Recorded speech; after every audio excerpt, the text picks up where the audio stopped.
He had the answer that would save them millions. But when he stepped into that glass conference room, they saw a janitor who had wandered too far upstairs, not the analyst who had spent 3 months cracking the code at his kitchen table while his daughter slept in the next room. The billionaire smirked, glancing at the security guard near the door. Then the presentation began. When the spreadsheet appeared, the laughter died. One number stared back at them, undeniable and devastating. But some truths cost more than money to acknowledge, and this one would shatter everything they believed about who gets to belong in rooms where decisions are made. Marcus had grown used to working in the dark. Every night, after tucking his 7-year-old daughter Maya into bed and washing the dinner dishes, he would open his laptop at the kitchen table. The apartment was small, the walls thin, but the numbers didn't care about the peeling paint or the hand-me-down shirts he wore to his day job. For 3 months, he had been decoding patterns in market data that the firm's own analysts had missed, working not for glory, but for the bonus that might finally mean a better school district for Maya. He wasn't supposed to be in that building, not really. He was a contractor, invisible in the margins of their world, the kind of employee they emailed at 2 a.m. but never invited to the table. But when his analysis predicted the crash they couldn't see coming, one junior partner had slipped him an access card. "Show them Tuesday," she had said. "Just wear something sharp." That Tuesday morning, Marcus stood in front of his bathroom mirror, adjusting a tie that felt like a costume. He carried no briefcase, only a worn leather folder holding the proof.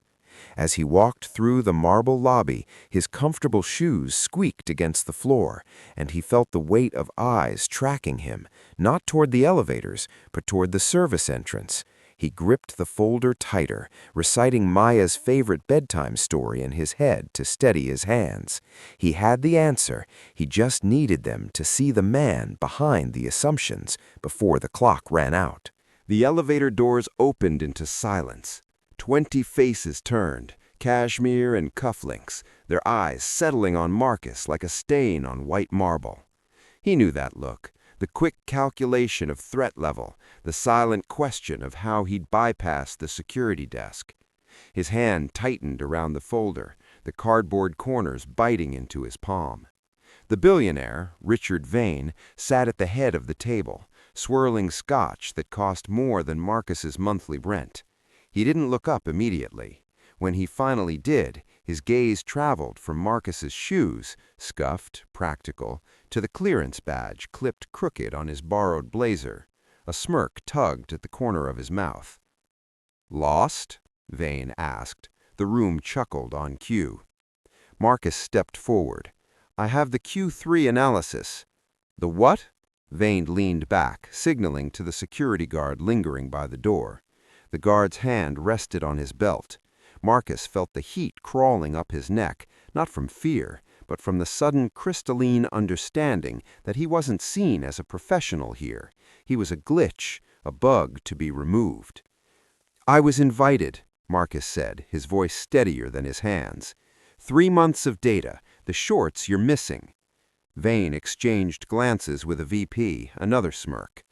"All right, let's hear this genius strategy, but make it quick. Some of us have actual portfolios to manage." Marcus opened the folder. His fingers left faint smudges on the glossy conference table, evidence of his existence in a room that sterilized everything. He began explaining the pattern he'd found, the inverted yields, the housing derivatives. He spoke quickly, aware that he was being timed, that his presence was being tolerated like a stray animal in a cathedral. Then he said it, the rule, the one that had kept him awake for 90 nights. "Never short against single-parent households in emerging markets," Marcus said. "The data shows they default last. They're the strongest bet." The room erupted, not with understanding, but with laughter. Vane slapped the table, his face reddening. "Single parents?" Vane wheezed. "That's your edge? My cleaning lady has better financial instincts. That's the stupidest—" "Look at the first column." The laughter caught in their throats. Marcus slid the spreadsheet across the glass. Vane's eyes dropped. The number sat there in cell A1, a negative 40% that contradicted every model their firm had built. The room went still.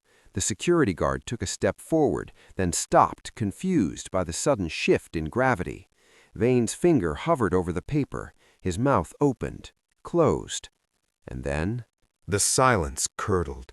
Vane's face didn't show revelation. It showed a feral, cornered rage. He wasn't staring at the number anymore. He was staring at Marcus's hands, his scuffed shoes, searching desperately for the disqualifying flaw that would restore the natural order. The guard's posture changed instantly, shoulders squaring, hand dropping to the belt where steel waited. "You didn't compile this," Vane whispered, loud enough to wound. "You stole it. You conned your way up here." The words landed like stones. "You're too clever for a janitor. You're too dangerous to keep alive in our world."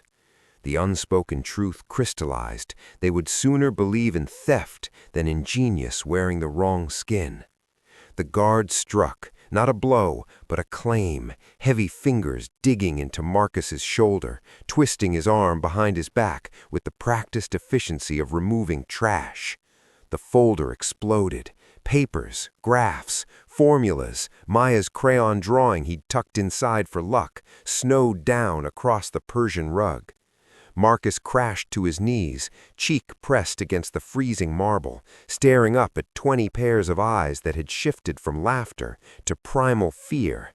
Not of the financial ruin he'd predicted, of him, of what his presence implied about their own limitations. "Get the liability out," commanded Vane, turning his back, voice shaking with a hatred that had nothing to do with money. "Erase his access, all of it." As the elevator doors devoured him, Marcus caught one final glimpse through the closing steel.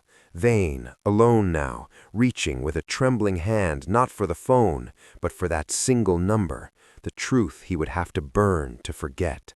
He sat on the subway steps for an hour, not feeling the November cold, watching blood dry on his knuckles where they'd met marble.